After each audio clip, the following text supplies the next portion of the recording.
हमारी प्रार्थना मान लीजिए, हम बहुत अनुभव की बात ये महापुरुषों की कह रहे हैं। ये जो खाली रहते हैं साधक, यही सब मनमानी कूड़ा करकट वाली बातें सोचना, गंदी बातें चिंतन करके क्रियाओं में उतारना, ये बड़ा निकृष्ट जीवन है, बड़ा निकृष्ट जीवन है।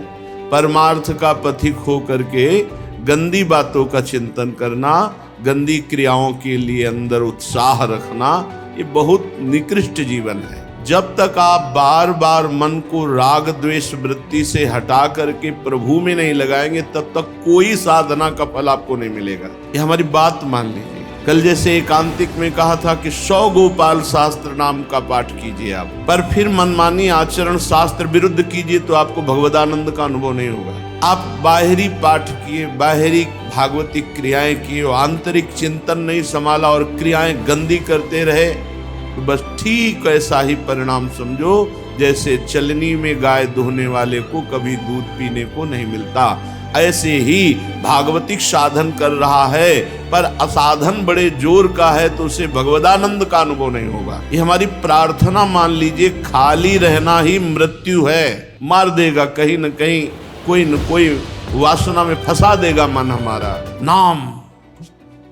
नाम चलाते रहे, कैसे भी हम पापी रहे हो, कैसे भी हम निकृष्ट आचरण वाले रहे हो, नाम पकड़ लिया तो जो दुर्लभ गति है वो सब सुलभ हो जाएगी।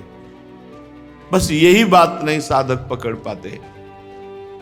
बाहरी दौड़ भाग में बहुत विश्वास है, आंतरिक नाम चलाने में चूंकि मन राजी नहीं है इस बात पर, क्योंकि मन को अधीन होना पड़ेगा। अगर नाम का चक्र चल पड़ा तो वासनाओं का चक्र भस्म हो जाएगा जो हमें जन्म मृत्यु के चक्र में डालता है। नाम हमारी प्रार्थना मान लीजिए, हमारे हृदय की बात मान लीजिए। जो परेशान साधक है उनका कारण है खाली रहना। महाभागवत हनुमान जी महाराज बहुत विचार पूर्वक कह रहे हैं, खूब चौपाई सबको याद है। कह हनुमंत विपति प्रभु सोई, विपति प्रभु सोई, जब तब सुमिरन भजन न होई। हे प्रभु, वही विपत्ति है जिस क्षण आपका भजन नहीं किया जाता, आपका सुमिरन नहीं किया जाता। सेवा और सुमिरन से जो रहित क्षण है, समय है, वही मृत्यु है, वही हानि है। हानि हरिवंश के नाम अंतर पड़े, लाभ हरिवंश उच्चरत बानी। बार बार सबको सुन सुनकर ये कंठस्थ हो गया होगा कि नाम बाणी जहां श्याम श्यामा तहां, नाम बाणी सुनत श्याम श्यामा सुबस, नाम बाणी निकट श्याम श्यामा प्रगट। तो नाम बाणी से बिलक क्यों हो?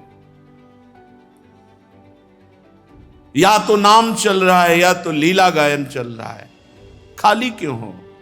प्रायः साधक खाली रहता है, प्रायः 100 में 2-4 की बात नहीं कहते। नहीं, खाली रहने का मतलब है प्रपंच चिंतन, खाली रहने का मतलब राग द्वेष का चिंतन, खाली रहने का मतलब है माया के जाल में अपने आप को फंसाना। इस बात को क्यों साधक नहीं समझता? क्योंकि मानसिक चलेगा तो अपने लोगों को पहचान है, नेत्र में नेत्र पड़ते ही कैमरा खिंच जाता है कि हां चल रहा है। खाली जीवन व्यर्थ जीवन है। क्यों अपने जीवन को क्यों नष्ट कर रहे हो? वृंदावन बसिकै इतनो बड़ो सयान, जुगल चरण के भजन बिन निमिष न दीजै जान। एक पल भी समय नहीं जाना चाहिए भजन के बिना। हमें इतनी कृपा की लाडली लाल ने, इतना सुंदर संयोग दिया, अब हम राग द्वेष के चिंतन में मन की वृत्ति को नहीं जाने देंगे। खाली ही नहीं, हमारा हृदय चिंतन से युक्त है तो कैसे राग द्वेष का चिंतन हो सकता है? और स्फुरण भी हो तो कुछ बिगड़ेगा नहीं, क्योंकि नाम चल रहा है। इसलिए मौन का अधिकतर आश्रय लो, सात्विक भोजन करो, शरीर को खूब थका दो, व्यायाम, प्राणायाम, सेवा आदि के द्वारा। गाढ़ निद्रा में 3-4 घंटे बस, हर समय रात्रि में 4 घंटे बस से शयन करो, उठ के बैठ जाओ, भजन करो। पर्याप्त है, 4 घंटे पर्याप्त है, बहुत अधिक है। इंद्रियों की स्वस्थता के लिए 4 घंटे विश्राम बहुत, 24 घंटे में। जब 20 घंटे भजन करोगे तो तुम्हारे हृदय में ऐसे ऐसे अमृत की वर्षा होगी कि आप खुद निहाल हो जाओगे। नामामृत, रूपामृत, लीलामृत, उन्मत्त हो जाओगे, प्रेमोन्मत्त हो जाओगे। पर नहीं, मन की चाल वही नीच विषयों की तरफ चिंतन, नीच विषयों के भोगने की चाह, नीच विषयों में सत्यत्व बुद्धि, यही तो हमें फांसे हुए हैं। तो जब तक निरंतर नाम नहीं चलाओगे तब तक अंतर पड़ता रहेगा, और अंतर पड़ता रहेगा तो सत्यत्व भाव जगत में बना रहेगा। इसीलिए महापुरुष जन कह रहे हैं, अपि शुष्क फलादि भक्षयन क्षुधितो निर्झर वाह विवम तृषा गिरिराज गुहास विश्रामो बस वृंदा विपिने सुखम सखे। अय मित्र, जो रूखा सूखा फल पत्र पुष्प जो भी जहां जैसे अपने उदर में डाल लो, खूब राधा राधा राधा राधा रटो। शरीर को जहां भी शयन करने को मिले, जैसे मिले, वृंदावन का आश्रय ले लो, वृंदावन का वास स्वीकार कर लो।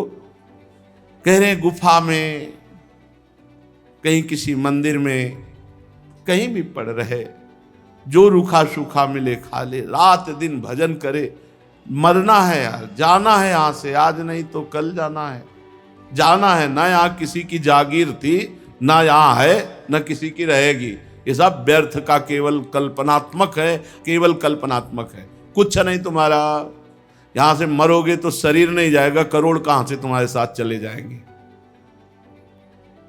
नाम जब जितना कमा लोगे वो तुम्हारे साथ जाएगा। अपि शुष्क फलादि भक्षयन, रूखा सूखा जो ज्यादा इस रसेंद्री को, जलेबी, इमरती, ये वो, मरोगे। मछली कांटे में फंसे हुए चारे को देखती, कांटे को नहीं देखती। बड़ी प्रसन्न होकर जब वही ऐसे चारे को, कोई कांटा उसके, क्योंकि कांटे में चारा है। मछली को चारा दिखाई देता है, कांटा नहीं। ऐसे ही भोगों में ये स्वाद जो है दिखाई दे रहा है, लेकिन भोगों में जो कांटा है वो तुम्हें नहीं दिखाई दे रहा। विषय चुगा जिन चुगय मन, कछुक चुगत सुख होए, फिर फांसी ऐसी ले। फिर देखो मछली को तड़पती है, निकाल करके उसे फिर मार डालते हैं। ये विषय पूरा जीवन बर्बाद कर देते हैं। जो निर्विषय चित्त में परमानंद का उदय होता है, वो नाना प्रकार की भोग सामग्रियों से कभी भी किसी को नहीं हो सकता। जितना भोगोगे उतना ही तृष्णा पिशाचिनी तुम्हारा गला दबा देगी। और भोगो और भोगो और भोगो, मर जाओ भोगते हुए, फिर भी तृप्ति नहीं। इसलिए अपि शुष्क फलादि भक्षयन, क्षुधितो, भूख लगे तो भगवान की व्यवस्था के अनुसार जो रूखा सूखा मिले खा लो। नींद लगे, जहां जैसे व्यवस्था है वैसे शयन कर जाओ।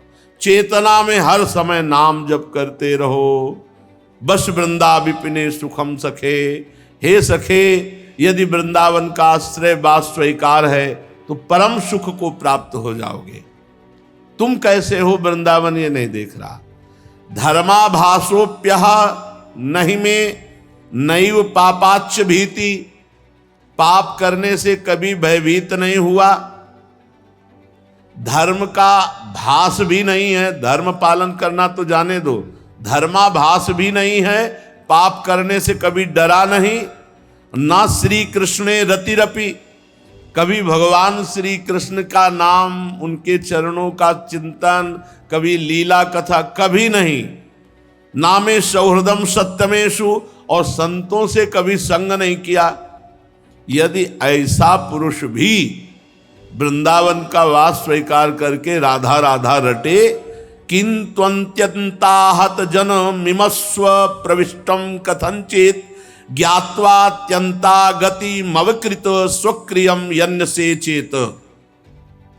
यदि ऐसा पुरुष भी जिसमें धर्माभास नहीं है, मनमानी पापाचरण करने में डर नहीं है, कभी भगवान श्री कृष्ण की कथा नहीं सुनी, नाम जप नहीं किया, भगवान का चिंतन नहीं किया, संतों का संग नहीं किया, ऐसा पुरुष भी यदि वृंदावन का आश्रय और वास स्वीकार करके राधा राधा राधा ऐसा रटे, तो कह रहे अब उसको कुछ करना बाकी भी नहीं रह गया। इसी से श्रीधाम वृंदावन स्वीकार करके प्रिया प्रीतम की प्राप्ति करा देगा। श्री वृंदावन धाम नित्य चिदानंदमय है और हमारा वास करते हुए भी अपराध बन रहा है। देखो, धाम में हम शौच कर रहे हैं, लघु शंका कर रहे हैं, धाम में हम अपने शरीर जनित न जाने कौन कौन सी क्रियाएं कर रहे हैं। तो कह रहे श्री वृंदारण्य नित्यम विहित बहुत राक्षम्य पापा स्वधर्म त्यागी नो वेद गुरुवादिकमपि वचसा वंदित हृदूरः। वृंदावन, मैं आप में वास तो कर रहा हूं पर नित्य ना क्षमा करने योग्य अपराध कर रहा हूं। प्रिया प्रीतम की नित्य रस भूमि में जब हम वास करते हैं तो हमारी दिनचर्या जनित बहुत से अपराध हैं, बहुत से पाप हैं जो हमारे द्वारा हो जाते हैं, जो ना करने योग्य कार्य हैं। मानो जैसे वैष्णव अपराध है, व्यभिचार है, किसी को भी दंड देना है, किसी को गाली गलौज, ये तो रोको, ये तो रोका जा सकता। पर कुछ ऐसे हैं जो स्वाभाविक हो ही जाते हैं। थोड़ी रज पात्र मार्जन के लिए हितधाम में, तो उधर पीछे खेत की तरफ रज में होता कि हमको वहां से लेना जहां कोई लघु शंका न कर सके। जैसे झाड़ी हैं उनके बीच में वहां कोई जाता नहीं, तो वहां से रज लाए, क्योंकि किसी जी के पात्र मार्जन। तो जो ही पहला फावड़ा मारा तो 2 खन खजूर 4 हो गए। तो हम कहा हे भगवान, ये बहुत बहुत पीड़ा हुई।